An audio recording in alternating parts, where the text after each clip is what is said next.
Hey, I'm Carlos Garcia, and today we're going to compare the new gold label James E. Pepper, which is 6 to 7 years old and 52%, and coming in around $99. And that came out this year. And then last year's release, the black label James E. Pepper, and this one is 53.4% and is 5 years old. You know, when the black label came out in a decanter bottle, it had pretty good reviews. I'm pretty sure a lot of people enjoyed it, and around 65 bucks, you know, 5 year. But I think a lot of people did like it. This new release that came out in 2026, a little bit lower proof, a little bit more age, but $35 more. So let's see if it's actually worth that extra money. But first, let's do a giveaway. Oh, I got the little sound on, my bad.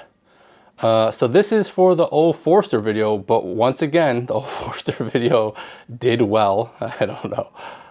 JC, again. Congratulations, buddy. I'll get those samples out to you. And I do plan on doing a short on how to figure out the release for the Old Forester 1924s. I was actually supposed to record this video last night and that video last night, and I didn't. All right, something I did do last night, which was amazing. So the Bourbonado group invited me onto their platform to kind of interview me, hang out in a live setting. So that was the first time I actually did something live. That was fun, interesting, definitely a little bit nervous going into it, because at least I can edit a lot of my nonsense out of here. That was live, and the whole thing got posted. If you want to go see that or support a great bourbon community, go check out Bourbonado. It's in the link. I'll put it right at the top of the description.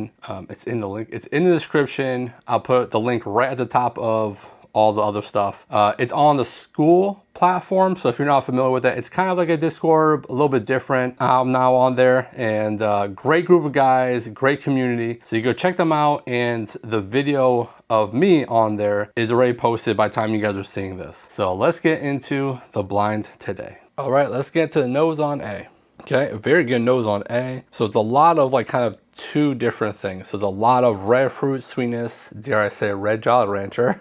And then there's a lot of this vanilla marshmallow dusty note. I wouldn't say really oak forward, but kind of vanilla marshmallow dusty. But good nose. I did enjoy that. So let's go to B on the nose. All right, B on the nose is oakier for sure than A. Now, does that mean that's the gold one?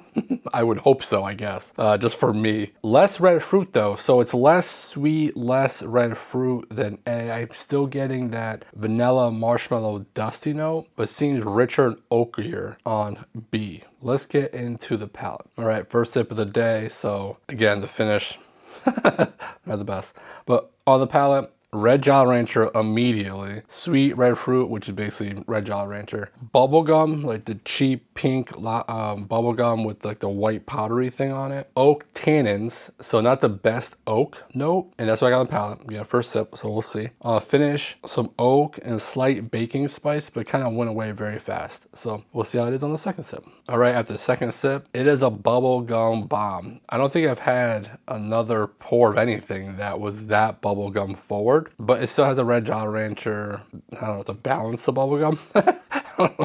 But the bubblegum also carried on to the finish, and that's about the only other thing. Overall, pretty good. Nothing bad. Now, if this is a $100 bottle, not worth that. But off the nose, I'm assuming it's not, but I don't know. One more sip. All right, that third sip was my favorite sip. Not that it was bad, but I got some wood spice on the palate, which that really balanced out the red fruit, sweetness, bubblegum notes. Definitely needed something to kind of counter those notes. And on the finish, I got a little bit slight nuttiness, and it lingered a little bit longer this time. So overall, pretty good sip. You know, I did enjoy it. So let's go to B. All right, B, a lot of the same notes, but overall, this has to be the gold. If it's not, it went backwards.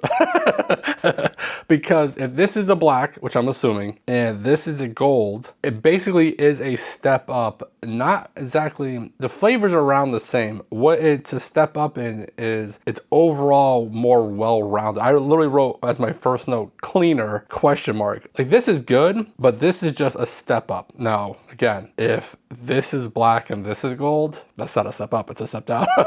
But I'm assuming that this has to be the gold. It is a little bit more oaky, and the oak notes are better in B. That's one of the notes that show out a little bit better in B. But red fruit, sweet, red Jolly Rancher, vanilla, oak, slight purple Jolly Rancher. Very slight, but I did get it, and you know I love that note. Finish, oak, vanilla, red fruit, slight nutty, smoother. And that's kind of going with the cleaner thing, just overall more well-rounded than A. So right away, that first sip on B is, to me, already better than A. So let's get into the second sip. All right, second sip, more of the same. I did get strawberry and bubblegum, which could be around the same note, but it's that same bubblegum that I was getting in A, you know, that pink, cheaper bubblegum with a white powdery substance on it. Don't worry, kids, it's fine. Just put it in your mouth. It's just gum. Don't worry, it's only gonna last 5 seconds anyways.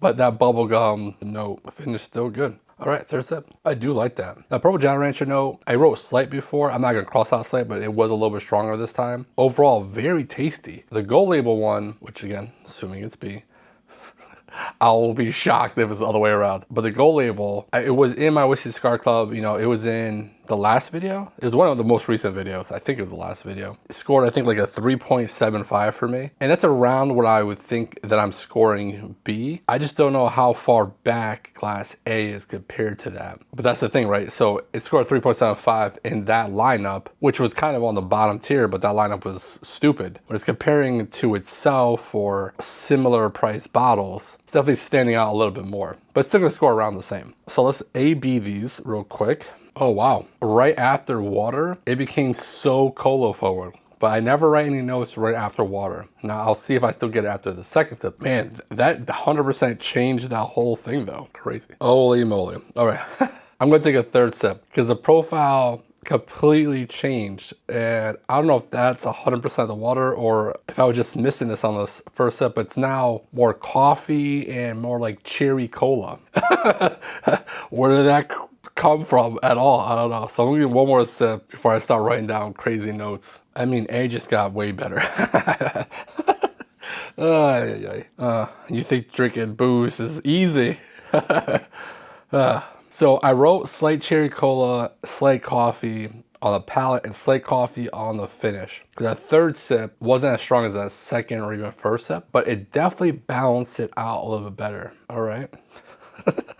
I just made this whole thing much harder. Let's see what happens to B after some water. All right, B was less changed by the water. Nothing really new on the palate at all. Still pretty good. On the finish, a little bit more spice, cinnamon. But now, how close are they? So I go back and forth. So I wonder if I go back to A right now, if I'm still getting that coffee notes. Coming right off of B to A, it definitely comes like it's more muted, and that oak note is more of a stringent oak note versus B coming off of B. Give me one more sip. Let's go back to B. Yeah, I like B a lot more. I'll just kind of confirm that real quick. Let's get to the results. All right, I guessed correctly. Class A was the black label, which is batch number 9, just in case you're curious. I noticed that on the side just now. And the gold label was B, and this says fall 2025 release. And like most things, I don't know if you guys saw it in fall, we just got this recently. So in 2026, if you're watching this in the future somewhere. So let's do the giveaway. So if you want to enter to win 2-ounce samples of both these James E. peppers, like the video, subscribe to the channel, and comment with JPVS, James Pepper Versus. Make sure that's all one word, all 4 letters together, or the algorithm is not going to pick it up. No surprise here. The gold came in first. Scored us a 3.75, and I scored the black a 3.35. Now the question is this one $35 better than the black one? I would say that both of them are a little bit too elevated in price, in that they both should be about $10-15 less than they are. So this should, I actually thought this was $50. I thought I was gonna name this like, is this double the price? Then I noticed that MSRP was $65. I'm like, damn.